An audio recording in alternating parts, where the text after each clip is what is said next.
Welcome back. We decided we needed to do a little tutorial for you. We're hoping that this will help a little bit. We learned a lot in our first broadcast on Mother's Day when we switched over here to Church Online. And so this is a recorded version of that. What we want to do is walk you through the buttons that are available to you as you go through here.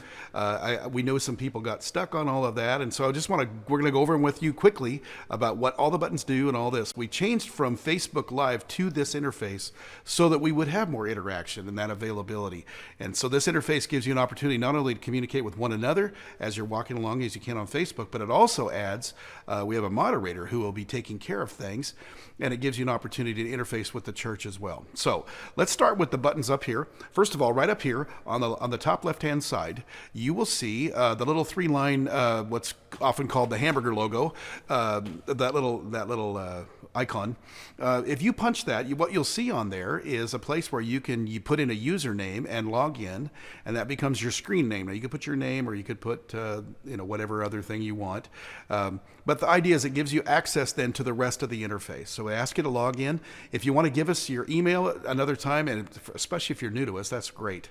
But anyway, once you hit the button and you're on that, then you're lit up and you can take care and do other things. So from over there, then go around up to the other side. And up here, you will see there are 4 buttons that show up. They're labeled easy to understand: Facebook, giving, podcast, and events. And real fast, what these things do is they take you to another window or another tab on your browser that will take you to Facebook, or it will take you to the page. The giving one will take you to the page on the church website that is for online giving. The next one is podcast. That'll take you to the media page on the church website where you can look at past sermons, and that's just the audio, not the video, but the audio version of each of those messages and other things that we've recorded along the way. And then the last one is events, and that takes you to the page on the church website where we post upcoming events and that kind of thing. So you can use those if for some reason the message gets a little dull and you're looking for something else to look at. You can watch those while you're still listening. So that's an option for you. Now on the lower right side of the screen, down over here, you'll also see that there are some other buttons. If you come on and the feed has not begun, if the broadcast has not begun, you're going to have just one little button down there that says feed. And that's not what it looks like right now, but that's what it will look like. And that will just simply tell you on the sidebar over here what is coming up and when to expect it, the time that it'll start, and what's going to be broadcast. Once the broadcast begins, then 4 the buttons that you see down there below, chat, notes, Bible, and schedule, will show up. And real quick, here's what they are. The chat button allows you to begin. You can see that we have down there already, John Doe has written hello all. And that's because John Doe linked in and whoever John is. And we're going to open up the chat line about 15 minutes before the broadcast. And so you'll have a screen up that'll tell you how many minutes left till we begin. But once that screen's up, you can actually go on and say hi to each other and chit-chat back and forth, kind of you would as if you were here at the church building. Then the next one over is called Notes, and that'll be a preloaded sermon outline and anything else that I prepared in advance for you. You'll be able to just see the outline and other things as we go along. The next one it says Bible. That's actually connected to Bible.com. And on there, you'll see all kinds of options, different translations and opportunities, things that you can use as you go forward.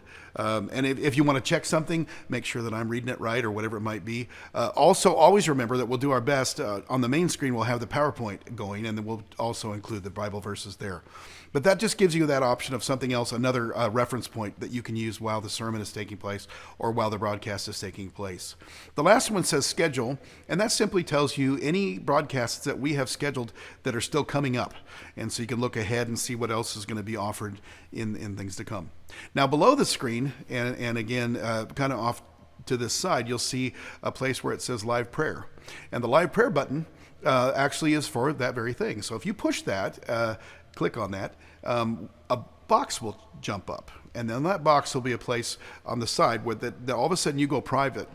And so whatever you put into that screen as it shows up, and you'll see a little question mark that comes up, I think that we'll have that highlighted there for you. When you begin to type into the question mark box, you are private, just you and the moderator, the only 2 people on there. So it creates a private prayer chat box for you. In there, then you can use the keyboard to key in what it is that the prayer request is, just you and the moderator. They can respond, and you can take a few minutes back and forth together. If you do that, also you can ask them if you'd like to pass that on to staff or elders or put it on the church email. That also would be an option, something you could add in, not unlike you would do on the card when you're here at church. If you're offline, if for some reason you come on this interface and you were hoping to give a prayer request and no one's there because we're not broadcasting at that moment, that button stays live. And so if you were to punch that button and you get the dialog box, you could actually type in a prayer request, hit it, and when you do, it will create an email that ends up here at the church office so that we can respond to you.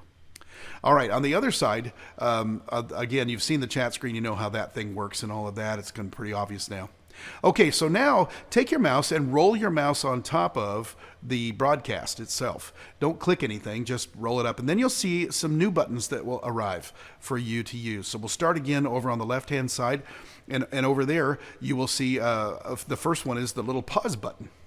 And that pause button will allow you, if for something happens while you're doing the live stream, you need to take a break, you can hit pause, go ahead and do it, come back, and it'll pick up where you left off. And of course, if you hit pause, then you get the little triangle, the play triangle, and you use that to turn it back on when you're ready. Next to that, you'll see the little speaker icon. And if you roll into that speaker icon, you'll have not only, you'll see if there's a little X next to the speaker, that means that it's muted. So the first thing you'd want to do is push that button, the mute button, and then it will turn that little X off, and then you'll be able to hear sound. And of course, when you do that, you also then have the little scroll bar that comes up, and that little scroll bar allows you to adjust the volume as you go. And then moving our way back across, the next thing you'll see, now we're moving over to the right-hand side, and you'll see their little gear, and that's the settings button. If you punch the settings button, you'll be given a number of different little options. The first one is how to change the resolution. That button, again, I would just say about these buttons, unless you're a real computer person and you just like to mess around with buttons, you may never even need to be on the settings. But should you need it, you can it allows sometimes, if a church is providing multiple resolutions, you could change the resolution. At this time, we're not planning on that. You'll just get the high def feed that you're getting today. The next one down, if you punch those buttons, you'll see under advanced that there's a latency and a video status and ad status. And again, the stats, I think you have no need of that. The one thing you might have is if for some reason you're having trouble with your feed, or if you're running a little bit of a lag, the interface will actually tell you that you should turn your latency off. And so if you do that, and that's just the difference between the actual feed and what your computer is computing. So you got a little older computer or whatever, it might tell you that and give you that thing to do. And then again, there's a place on here where if you're having some trouble with the playback, you can change and hit that button. And that gives you a little box where you can say to Twitch. Now again, Twitch is that provider that we have in between the church and the church online interface.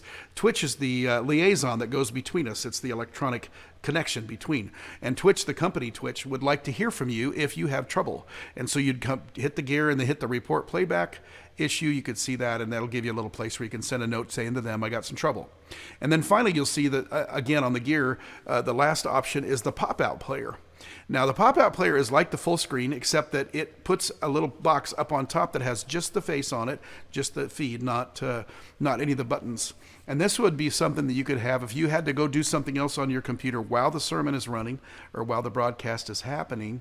You can take you can hit the pop-out player, and that pop-out player will become a separate little box in the corner. After you have finished with the pop-out player, kill that, otherwise you'll end up with this funny echo.